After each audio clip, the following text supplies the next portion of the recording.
Hi అండి. Hi hello అందరూ ఎలా ఉన్నారు? నేను ఈరోజు ఒక మంచి స్టోరీతో మీ ముందుకు వచ్చాను.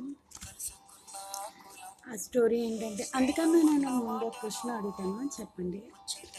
ఈ భూమి మీద అన్నిటికన్నా మీకు ఇష్టమైన బంధం ఏంటి? గొప్ప బంధం ఏంటి చెప్పండి. నేనైతే స్నేహం అని చెప్తాను. అవును, స్నేహబంధం అని చెప్తాను. ఎందుకని మీరు నన్ను అడిగితే నా దగ్గర సమాధానం ఉంది. అది మీకు అర్థం అవ్వాలంటే నేను చెప్పిన స్టోరీ వినండి. ప్లీజ్ నా స్టోరీస్ అన్నీ వినండి. నేను చాలా జెన్యున్గా రాస్తున్నాను నా స్టోరీస్ అన్నీ. ప్లీజ్ స్క్రోల్ చేయకండి, లాస్ట్ వరకు వినండి, ఒకసారి మీకు కూడా అర్థమవుతుంది. ఎందుకు స్నేహం చాలా గొప్పది అన్నానంటే, అర్థం అవ్వాలంటే ఒక స్టోరీ చెప్తాను కదా. అదేంటంటే, ఒకప్పుడు ఒక 5 ఫ్రెండ్స్ ఉండేవాళ్ళంట. వాళ్ళు అందరిలానే చాలా మంచి ఫ్రెండ్స్. అందులో ఒక అబ్బాయికి వేలు పాదం మీద కంతిలా వచ్చిందంట. అదే పులిపిరిలు ఏవో అంటారు, నాకు తెలియదు. అదే కంతులని మాత్రం అంటారని నాకు తెలుసు.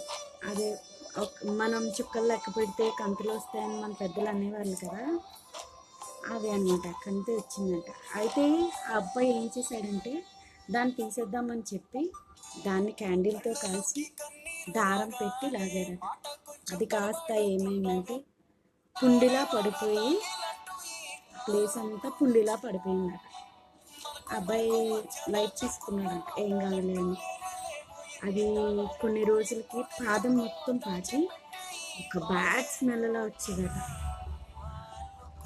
ఎంత బ్యాడ్ స్మెల్ అంటే, ఒక కుళ్ళిన బాడీ ఎంత స్మెల్ వస్తుంది అంత స్మెల్ వచ్చేదట. అది ఒక ఎనిమల్ ఏదైనా జంతువు ఏదైనా కుళ్ళిపోయి కొన్ని రోజులకి ఎలా స్మెల్ వస్తుంది అలా వచ్చేదంట. తను కాలేజ్కి వెళ్తే ఆ తోటి విద్యార్థులు ఎవరు తన పక్కన కూర్చోవడానికి, తనతో మాట్లాడడానికి అస్సలు ఇష్టపడేవారు కదట. ఆ అబ్బాయి రావడం వల్ల చాలామంది కాలేజీకి కూడా వచ్చేవారు కదట. అంతా బ్యాడ్ స్మెల్ వచ్చేదట. వాళ్ళ అమ్మ కూడా, ఏంట్రా ఇలా వస్తుంది, ఒకసారి చూపించుకో డాక్టర్కి అని చెప్పి వాళ్ళ అమ్మ కూడా అబ్బాయి దగ్గరికి వెళ్ళలేకపోయేదట. ఇలా కొంగు ఇలా మూసుకొని మరీ వెళ్ళేదట. ఆ స్మెల్ ఎలా వచ్చేదంటే, ఇక్కడ తన ఇల్లు అయితే 4 ఇల్లులు అవతలు దాటి అంతవరకు కూడా వచ్చేదట ఆ స్మెల్. అయితే డాక్టర్ దగ్గరికి వెళ్ళి, ఇలా నీ కాలు మొత్తం కూలిపోయింది, తీసేయాలి. కాలు మొత్తం కాదు, పాదం మొత్తం కూలిపోయింది, అది ఉంటే కాలుకి కూడా పాకేస్తుంది, తీసేయాలని చెప్పి తీసారట. అంతటితో ఆకుండా అది కాలుకి మొత్తానికి పాకిందంట. అయినా స్మెల్ మళ్ళీ అలానే వస్తుందంట. వాళ్ళ అమ్మ కూడా తన దగ్గరికి వెళ్ళలేకపోయారట.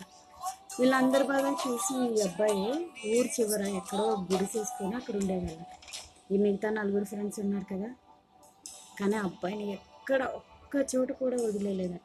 వీళ్ళందరికీ వచ్చినా సరే స్మెల్ వస్తుందన్న విషయం కూడా వీళ్ళు ఇబ్బంది పడుతున్నారని అబ్బాయికి తెలియనివ్వకుండా స్మెల్ వచ్చిన మాస్క్ వేసుకోకుండా తన దగ్గర ఎప్పుడు ఎలా ఉండేవారో అలానే తనని నవ్విస్తూ, ఏం కాదులేరా, నయమైపోతుంది, బాగా అయిపోతుంది, తనని చాలా నవ్విస్తూ హ్యాపీగా చూసుకోవడానికి చూశారట.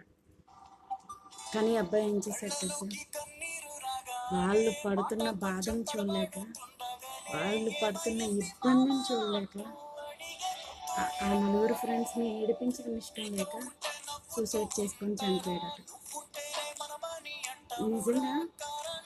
నిజంగా గొప్పది కదా.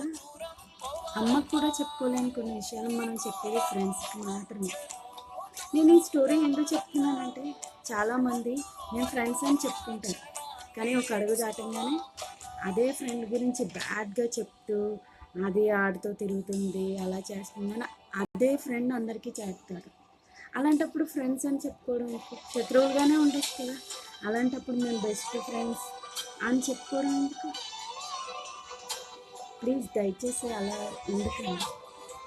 దేవుడు మనకి ఫ్యామిలీతో పాటు ఇంకో బంధాన్ని కూడా ఇస్తాడు, ఇంకో బంధాన్ని కూడా ఎంచుకొని ఇస్తాడు. అదే స్నేహం.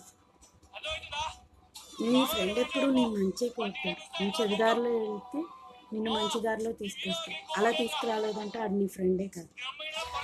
ఓకే, ఈ స్టోరీ మీకు ఎలా నచ్చిందో కామెంట్ చేయండి. నిజంగా మీకు అలాంటి బెస్ట్ ఫ్రెండ్ ఉంటే ఆ ఫ్రెండ్కి వీడియో ట్యాగ్ చేయండి. Thank you, by by.